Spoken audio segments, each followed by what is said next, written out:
Selamat pagi ibu-ibu yang dikasihi Tuhan, apa kabar?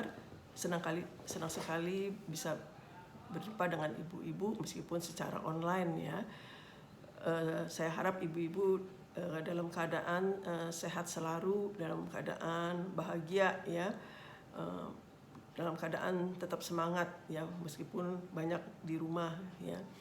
Dan kita akan belajar ya pada hari Minggu ini ya, pelajaran kita yang kedua mengenai syarat pembaptisan ya. Sebelumnya mari kita berdoa. Ya Tuhan Allah Bapa kami yang bertahta di kerajaan surga, terima kasih ya Bapa atas segala berkat dan kasih setiamu sepanjang minggu ini ya Bapa, sehingga kami boleh kembali untuk belajar sebagian dari firman-Mu. Tuhan buka hati dan pikiran kami, berikan kami hikmat-Mu Tuhan, supaya kami boleh mengerti akan firman-Mu ini. Terima kasih ya Tuhan, di dalam nama Tuhan Yesus Tuhan dan Juru Selamat kami berdoa dan mengucap syukur. Amin. Ya, pelajaran yang kedua ya, yaitu ya dengan judul syarat pembaptisan. Diambil dari Kisah Para Rasul 8 ayat 26 sampai 40. Ya. Dan ayat hafalannya diambil dari Kisah Para Rasul 8 ayat 37 ya. Sebagai berikut.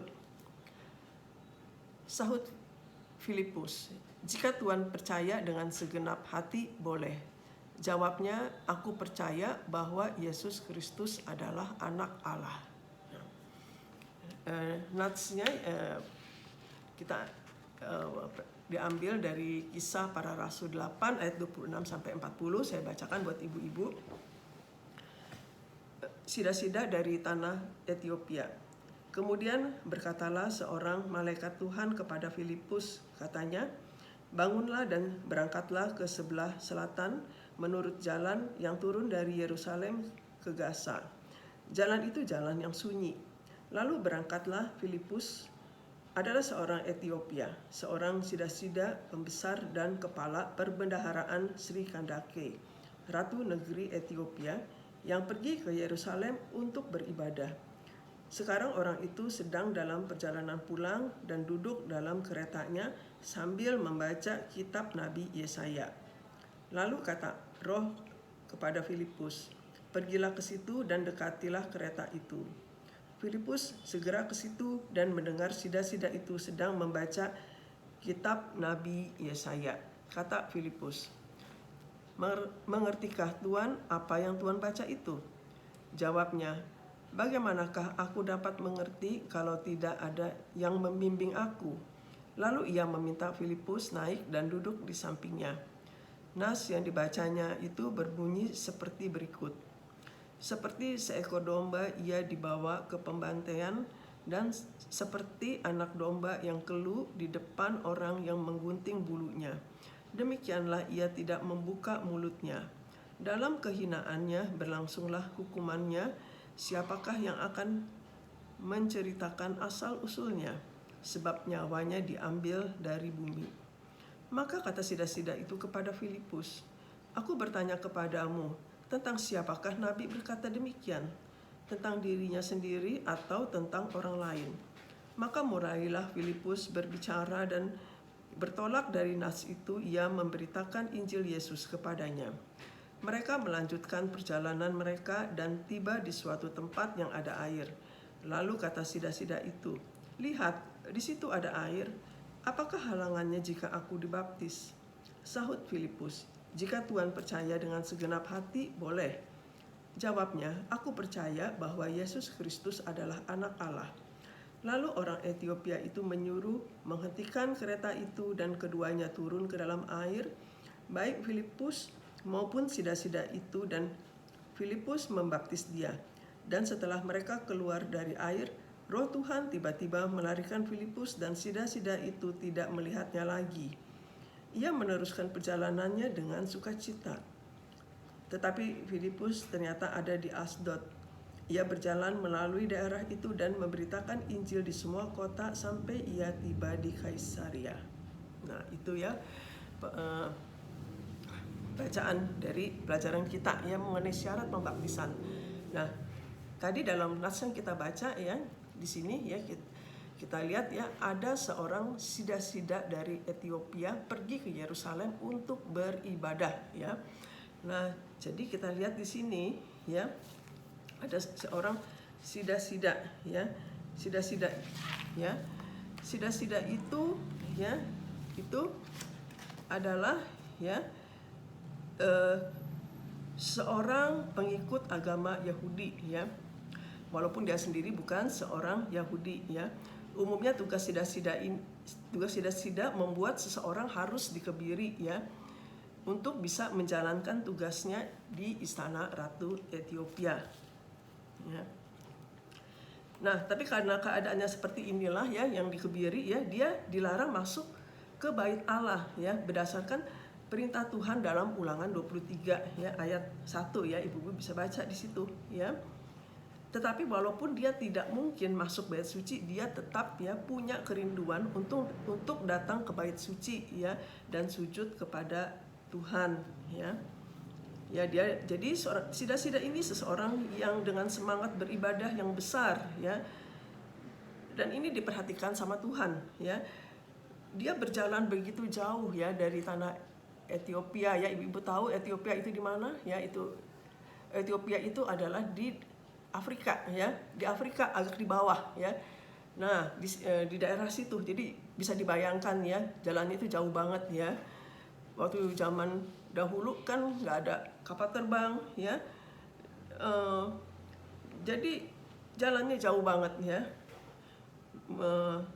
Dia berjalan ya dari Ethiopia ya, di sini bukan berjalan, dia naik kereta ya, naik kereta ya, yang ditarik ya dengan sepertinya ditarik dengan lembu ya. Jadi jalannya itu lambat ya. Jalannya itu seperti orang berjalan ya. Jadi ya, dia rela berjalan jauh dari Ethiopia menuju Yerusalem ya, hanya untuk beribadah ya, dan beribadahnya juga di luar bait suci ya, karena keadaannya ya. Keadaan sida-sida yang dikebiri ya, membuat ya orang-orang Yahudi tidak mungkin menerima orang ini masuk ke dalam bait Allah ya. Nah, kemudian ya di sini ya kita lihat ya, ada Filipus ya. Filipus ini ya ditunjuk ya oleh Roh Kudus ya, untuk berangkat dan menginjili sida-sida ini ya. Nah, Filipus itu adalah ya seorang dari tujuh orang yang ditunjuk untuk mengurusi pelayanan kasih gereja, yaitu pelayanan kepada orang-orang miskin dan janda-janda ya. Ibu-ibu bisa lihat di Kisah Para Rasul 6 ayat 5 ya. Nah, kita lihat di situ ya. Tadi ya, sida-sida itu ya, dia dalam perjalanan pulang ya, dia membaca kitab Yesaya ya. Tetapi sida-sida ini ya, dia membaca kitab Yesaya 53. Tetapi sida-sida ini tidak mengerti ya maksud daripada ayat itu ya.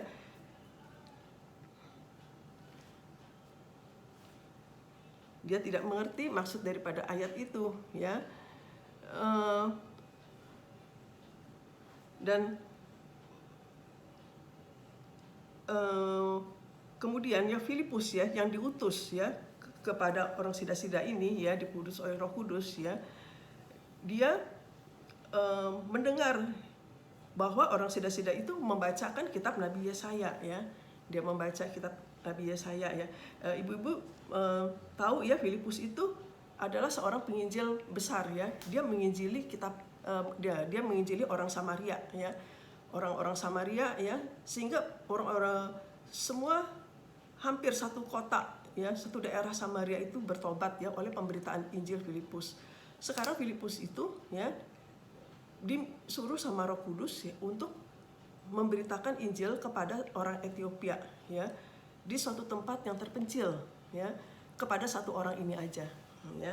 Nah, tapi seringkali ya, rencana Tuhan adalah satu rencana yang kita nggak tahu ya.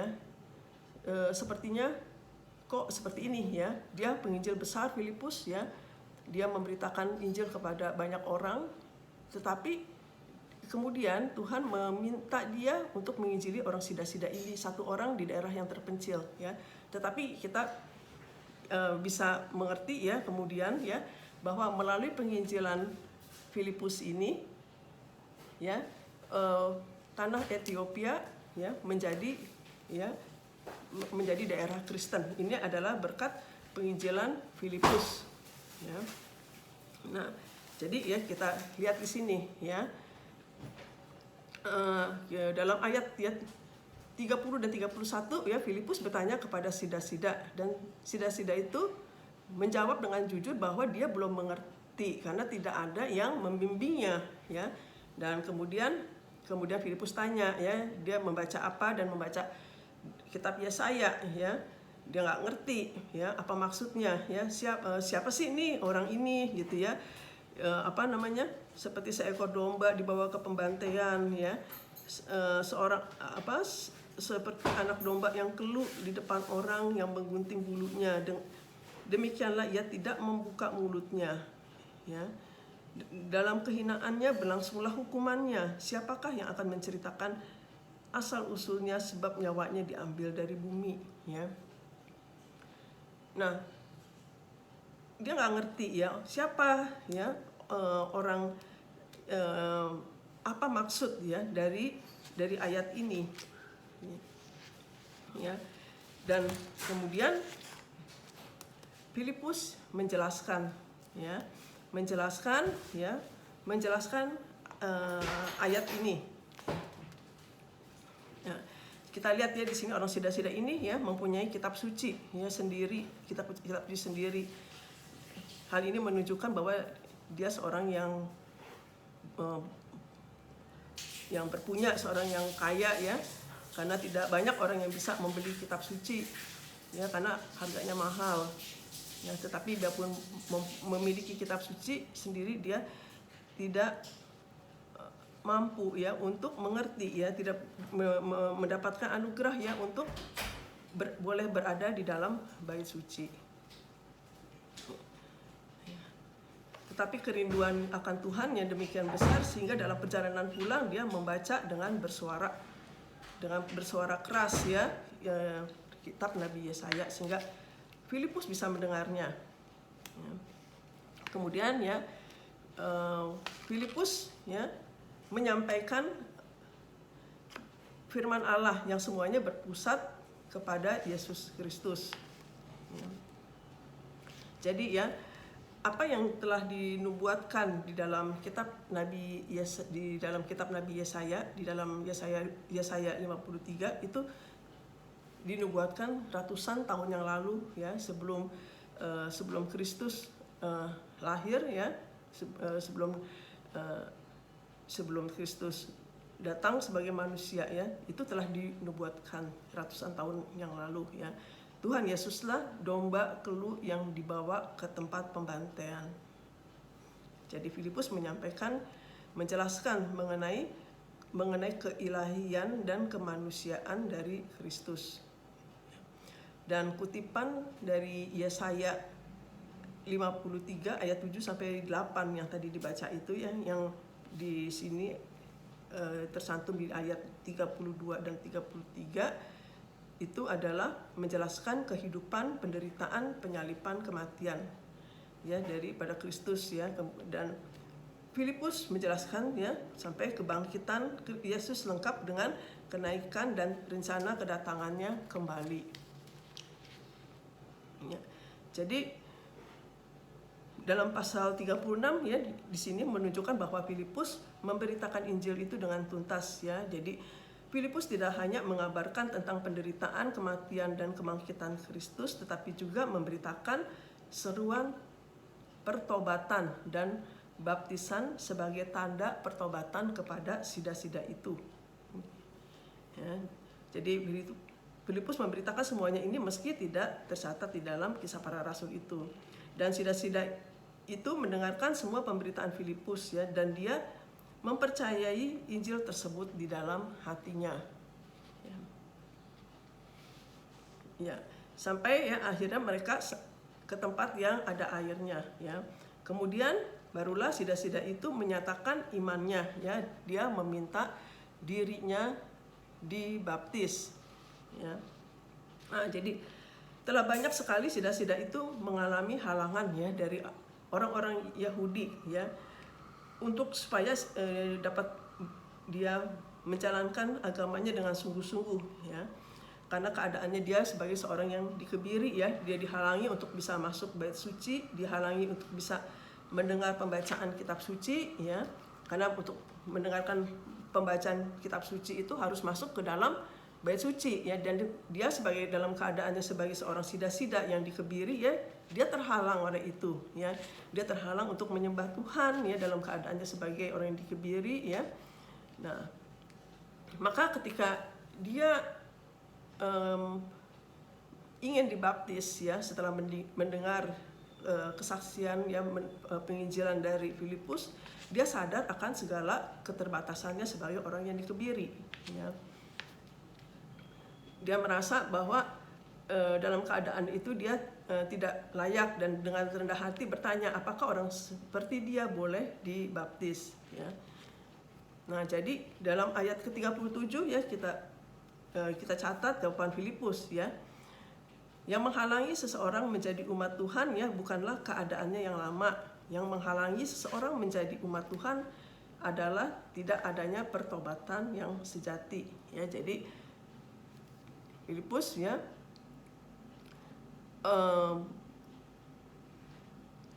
ingin memastikan bahwa keputusan sida-sida itu ya untuk dibaptis adalah dengan segenap hati ya, dan untuk itu sida-sida itu menjawab ya, aku percaya bahwa Yesus Kristus adalah anak Allah ya. Jadi sida-sida ini pastinya pada saat itu ya, dia dikawal ya oleh beberapa orang ya dari kerajaan Ethiopia ya, dan dia tidak malu menyatakan imannya ya, meski dilihat orang lain ya. Dan Filipus tidak menawarkan sida-sida itu untuk dibaptis, tetapi sida-sida itu sendiri yang meminta dirinya untuk dibaptis ya.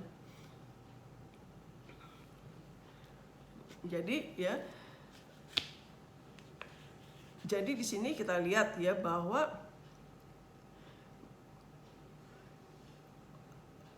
orang Ethiopia ini, sida-sida ini ya, telah percaya kepada Yesus dengan segenap hati ya. Itu yang penting. Jadi untuk dibaptis itu ya, pertama ya, memahami firman Tuhan dengan benar ya. Tadi dalam bacaan kita ya, orang Ethiopia sida-sida itu dia tidak mengerti firman Tuhan ya, dan dia ada suatu kerinduan ya untuk dia mengerti, dan Tuhan memimpin Filipus ya untuk menjelaskan ya kepada sida-sida ini mengenai akan firman Tuhan yang dibaca oleh sida-sida ini ya. Jadi Tuhan tidak membiarkan ya orang yang mencari Tuhan dengan segenap hati ya, pasti Tuhan akan memberikan pencerahan ya. Dan kemudian setelah mendengar ya penginjilan, kesaksian ya dari Filipus, sida-sida ini percaya dengan segenap hati ya. Dan dia minta ya untuk dirinya untuk dibaptis ya. Nah, jadi kita lihat di sini ya, sekarang ini ada banyak orang yang dibaptis itu ya karena ya mereka pikir karena mereka ini sudah berumur ya, udah berumur, nggak ada pegangan gitu ya, nggak ada pegangan, wah masuk agama apa nih ya, yaudah deh dibaptis gitu ya. Jadi dia sama sekali nggak ada iman ya, kurang memahami firman Tuhan ya. Jadi cuman karena seperti itu, atau juga ada yang karena mau menikah gitu ya, mau menikah terus pasangannya orang Kristen ya, jadi ya dia ikut gitu ya, jadi mengikut aja, tapi hatinya ya nggak percaya dengan segenap hati.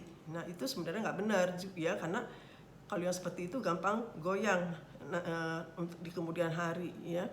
Nah sehingga yang seperti ini kita lihat setelah dibaptis setelah dibaptis kan banyak yang hilang ya dari kebaktian dan persekutuan ya. Jadi hal-hal yang seperti ini perlu dipertanyakan, apakah benar-benar sudah memahami firman Tuhan ya, dan memahami firman Tuhan dan percaya ya dengan segenap hati ya kepada Tuhan Yesus sebagai Tuhan dan Juru Selamatnya. Ya, jadi makanya ya di gereja kita ya, ketika seseorang mau dibaptis ya, itu ada proses-proses yang perlu dijalani ya. Pertama ya, calon baptisan ya harus belajar dulu ya untuk memahami firman Tuhan ya, untuk memahami firman Tuhan ya. Dan ketika dia sudah memahami firman Tuhan ya, dan dia harus menyatakan dirinya, dia harus percaya dengan segenap hati ya, mantap ya, untuk memberi diri dibaptis ya. Dan kemudian ya dari panitia keanggota, dan kemudian ada panitia keanggotaan gereja ya, akan diperiksa ya calon baptisan itu oleh panitia keanggotaan gereja ya, untuk memastikan ya, menyaksikan keputusannya ya. Kemudian ada malam kesaksian. Jadi calon baptisan itu ya diminta untuk memberikan kesaksian ya, mengapa dia menerima Tuhan Yesus sebagai Tuhan dan Juru Selamatnya hidupnya ya. Ada malam kesaksian ya, dan kemudian di dalam malam kesaksian itu ya, jemaat boleh menanyakan ya hal-hal yang perlu ya mengenai keputusannya, mengapa dia percaya kepada Yesus ya.